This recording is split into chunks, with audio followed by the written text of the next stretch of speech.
Hi, it's Tristan. In this video, we're going to talk about how to install a NATO strap onto your watch. This happens to be my Omega Speedmaster. It also works similarly for the Rolex Submariner and pretty much any watch that you want to install a nylon NATO strap onto. It's actually pretty easy, although when you first get the NATO strap, you might be like a little confused, wondering like, what's all this? What's this extra flap? What are all these buckles for? You know, how do I do this? Once you watch this video, I think that it'll be quite easy. So let's go ahead and begin. First of all, I need to say that you got to get the right size for your watch. So do a little research, find out which size strap your watch takes. So this Omega Speedmaster takes a 20 millimeter lug, so it takes a 20 millimeter strap. The Rolex Submariner also takes a 20 millimeter strap.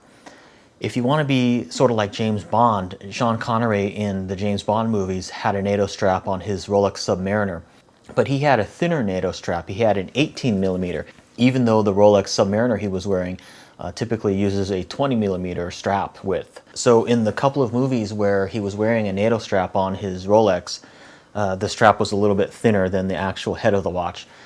So that has a certain look to it. If you want to be like James Bond, you could get an 18 millimeter strap for your Rolex Submariner. However, I don't really like that look. I prefer to match the strap width to the actual head of the watch. So I got the 20 millimeter strap for this Omega Speedmaster. So it's really quite easy to install. Let's go ahead and begin here. So this is the strap. You want to make sure that it's facing forward, you know, not like this. So you want to just start like that so the buckles are, you know, in the front that you can see. And you just want to start from the top. So you're going to take the head of the watch and you're just going to feed the strap through from the top of the watch, just like this.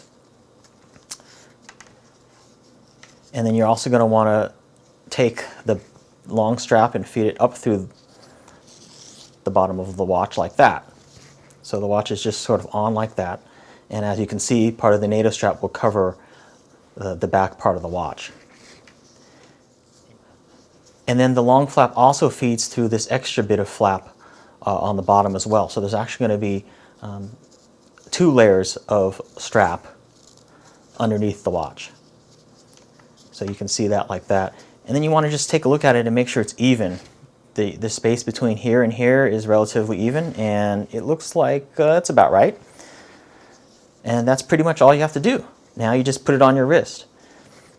And so one of the benefits on the Omega Speedmaster of doing this is it covers up the ridged part of the case back on the watch. And those of you who own Omega Speedmasters know that it's a little bit rough and can sometimes dig into your skin a little bit. You do get used to it and it's not a real big deal, but this is one benefit of that. So it actually, I find, makes the Omega Speedmaster a little bit more comfortable to wear. Another benefit of the NATO strap is if one of the spring bars breaks, the head of the watch is not going to fall to the ground. It's actually fully encased and protected by the design of the strap. And that's one of the reasons why I think the NATO strap is actually used in military and purposes and stuff. It makes it very hard to lose the watch if one of the spring bars on the watch breaks. If either the bottom or the top spring bar breaks, the watch is still secured in there by the strap itself. Also, the NATO strap makes the watch look a little bit more sporty, I think, and it just has a neat look. So let me go ahead and put this on my wrist real quick, and we'll get a sense of how it looks. Okay, I'm just putting it on my wrist now, and I just wanted to show you.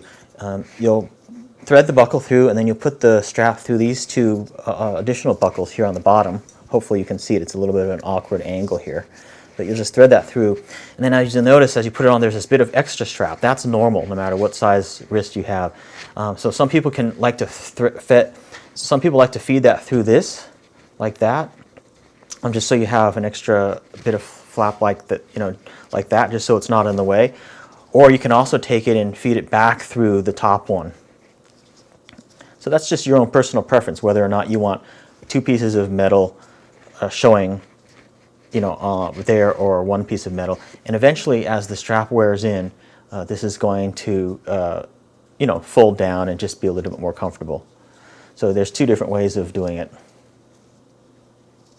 And that's pretty much how the watch looks on. I've got it a little bit loose. I could actually probably tighten it 1 more, you know, notch, 1 more hole. But as you can see, it gives the watch kind of a unique look.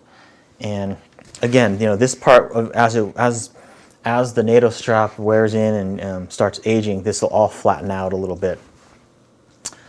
But I think it gives the watch kind of a different, unique look. And certainly you can mix it up by having several different NATO straps and just swap them out. It takes less than 2 minutes to swap out a NATO strap. So if you want to match it to your outfit or different colors that you're wearing and stuff like that, it works really well for that. Also, the NATO strap is fully washable. Just use a little bit of maybe dishwashing soap or laundry soap and just wash it by hand and then let it dry thoroughly.